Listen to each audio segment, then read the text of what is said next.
Bien, mesdames, messieurs, je viens d'avoir une rencontre avec le chef du gouvernement tunisien en présence du ministre de l'Intérieur et du ministre de la Santé tunisien, après avoir rencontré le président tunisien en fin de matinée. Je suis venu à Tunis pour exprimer la solidarité du gouvernement français, du peuple français, à la demande du président de la République française, après que la Tunisie a été frappée, comme l'a été la France au mois de janvier, par des attentats barbares. Ces attentats se sont attaqués à un lieu de culture, car les terroristes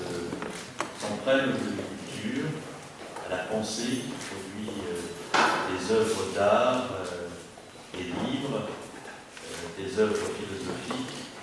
qui contribuent à nourrir la civilisation, l'humanité.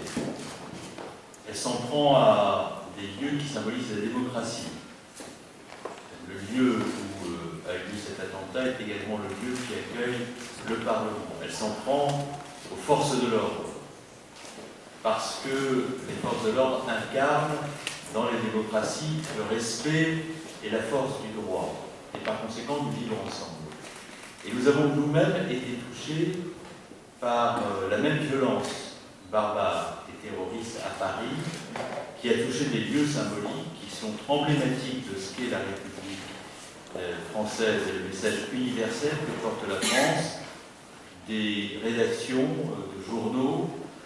avec des journalistes assassinés parce qu'ils incarnent la liberté de la presse, des lieux religieux avec des Français de confession juive attaqués et puis des policiers tués. Donc les terroristes s'en prennent toujours, lorsqu'ils cherchent à nous frapper, à ce qu'il y a le plus emblématique de la démocratie, de la liberté, de la tolérance, qui constituent les valeurs auxquelles nos démocraties et nos pays sont attachés.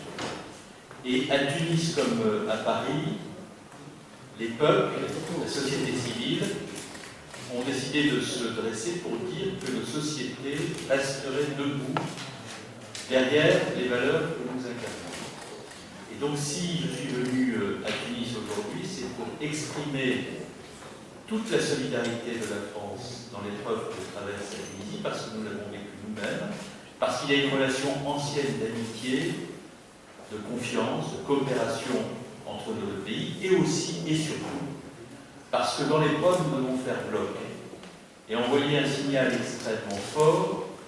et déterminé aux terroristes que l'effroi qu'ils prétendent semer dans notre société ne parviendra pas à nous impressionner et que nous vaincrons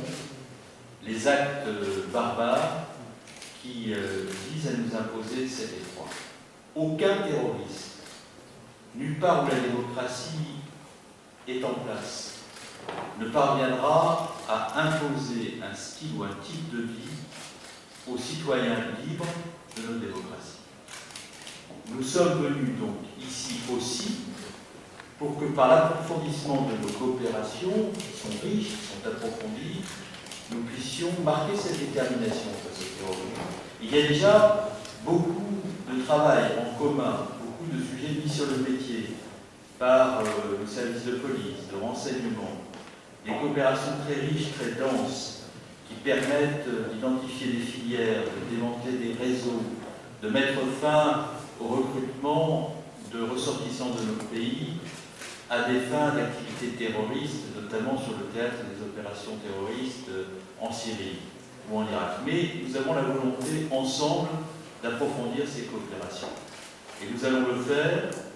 dans le domaine des enquêtes en cours, pour qu'elles aillent plus vite, pour que nous puissions, par l'échange d'informations, élucider plus rapidement les actes terroristes qui se sont produits dans le pays et identifier la totalité de ceux qui ont pu y prêter concours, y prêter la main. Nous devons aussi prévenir le risque de la commission d'autres actes terroristes. Et nous sommes là aussi, la France, disposée à être aux côtés de nos amis tunisiens et avec eux pour le faire, car ce que nous faisons ensemble nous protège, et la France et la Tunisie, du risque terroriste. Cela veut dire que dans le domaine de la protection des frontières, de la maîtrise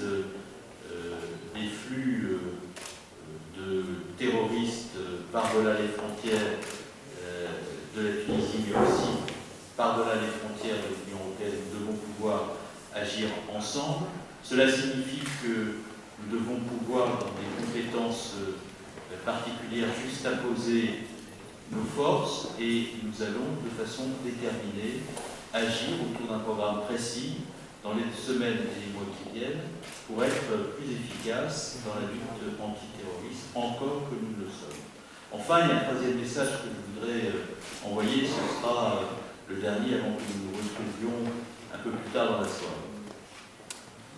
Les terroristes prétendent, en semant l'effroi, nous imposer ceux dont nous ne voulons pas,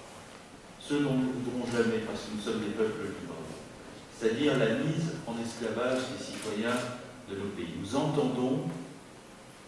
ne pas laisser cet effroi nous imposer un style de vie dont nous ne voulons pas, parce que les Français comme les Tunisiens sont libres et entendent le demeurer. Et c'est la raison pour laquelle nous ne pouvons rien céder aux terroristes quant à la manière dont nous vivons. À Paris, après que les attentats ont eu lieu, la vie a repris ses droits, la République est restée debout, et la force de la manifestation de la Grande Marche du 11 janvier a témoigné de cette volonté. Eh bien, nous sentons la même volonté, la même détermination au sein de la société civile tunisienne. Et ici, à Tunis, il faut continuer à visiter les musées, les lieux de culture, à visiter ce pays, d'où qu'on vienne, parce que c'est un grand et beau pays qui a une tradition d'accueil, de culture, une tradition touristique, que le tourisme est un vecteur de développement de l'économie tunisienne. Et l'une des meilleures manières de résister aux terroristes, c'est de continuer à vivre comme avant. C'est la meilleure démonstration que nous pouvons faire de notre détermination, de notre force et de notre engagement à vaincre le terrorisme partout où il prétend nous atteindre. Et compte tenu de ce qu'est l'engagement du gouvernement tunisien dans la transition démocratique, dans l'affirmation des libertés, dans le développement de la Tunisie, notamment des activités économiques et touristiques, je tenais aussi à dire cela aux côtés de mes collègues ministres tunisiens, qui dans l'épreuve sont admirables de courage, de force, d'efficacité. Vous savez qu'à Paris, et je conclurai par cela, il faut toujours leur rendre un hommage vibrant, ils le méritent. Les forces de l'ordre ont protégé les Français du risque terroriste et continuent à le faire. Et lorsqu'il y a eu la grande manifestation de Paris, les Français rassemblés par-delà leur sensibilité politique, leur appartenance, ont ovationné les forces de l'ordre, parce qu'elles ont payé un autre tribut pour protéger les Français. Eh bien, en Tunisie, les forces de l'ordre ont été rapides à intervenir, ont été valeureuses, ont été courageuses. Un des policiers a perdu la vie. Je tiens à rendre hommage à l'efficacité de ces forces de l'ordre et à ceux qui les ont dirigées dans ce contexte, parce que c'était admirable, et c'était d'autant plus admirable qu'il fallait du courage parce que c'était difficile.